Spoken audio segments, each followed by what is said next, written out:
తిరుపతి మరియు నెల్లూరు జిల్లాల్లో వరుసగా మోటార్ సైకిల్ దొంగతనాలు చేస్తున్న అంతర్జిల్లా ముద్దాయి దొడ్ల సంతోష్ను గురువారం రేణిగుంట పోలీసులు అరెస్టు చేశారు. దీనికి సంబంధించిన వివరాలను రేణిగుంట పోలీసులు మీడియాకు వివరించారు.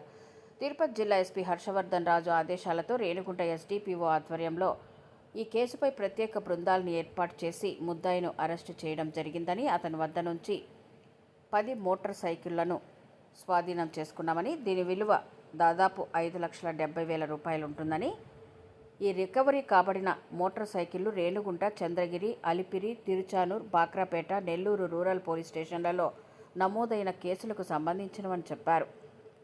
నెల్లూరు, చిత్తూరు మరియు తిరుపతి జిల్లాల్లో ఇప్పటి వరకు ఇతనిపై 48 కేసులు నమోదు చేశారని, వీటిలో ఎక్కువగా మోటార్ సైకిల్ దొంగతనాలేనని చెప్పారు. అరెస్ట్ చేశారు పోలీసులు. కోర్టులో ఛార్జ్షీట్ ఫైల్ చేయడం జరిగింది. ఇప్పుడు ఈరోజు 10 కేసుల్లో మనము ప్రాపర్టీని రికవర్ చేయడం జరిగింది. దానికి సంబంధించి రేణిగుంట 5 కేసులు, చంద్రగిరి, అలిపిరి, తిరుచానూరు, బాక్రాపేట, నెల్లూరు రూరల్ పోలీస్ స్టేషన్లో నమోదైన కేసులు మిగతాయి ఉన్నాయి. ఇతను గతంలో నెల్లూరు, చిత్తూరు, తిరుపతి జిల్లాల్లో 64 అఫెన్సెస్లో పార్టిసిపేట్ చేస్తున్నాడు. ఇతను ఇప్పుడు కూడా వివిధ కోర్టుల్లో ఇతని మీద కేసులు రన్ అవుతున్నాయి.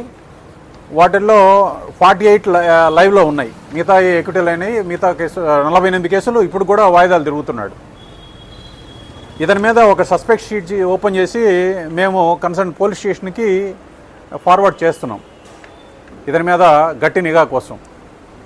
ఈ కేసులో రేణిగుంట సిఐ గారు, వాళ్ళ ఎస్ఐ గారు మరియు సిబ్బంది రాజశేఖరు, బారుషా వీళ్ళందరూ కూడా ఒక ప్రణాళిక ప్రకారము ఇతనిపైన నిఘా పెట్టి టెక్నికల్ ఎవిడెన్స్ ఆధారంగా ఇతన్ని అరెస్ట్ చేయడం జరిగింది.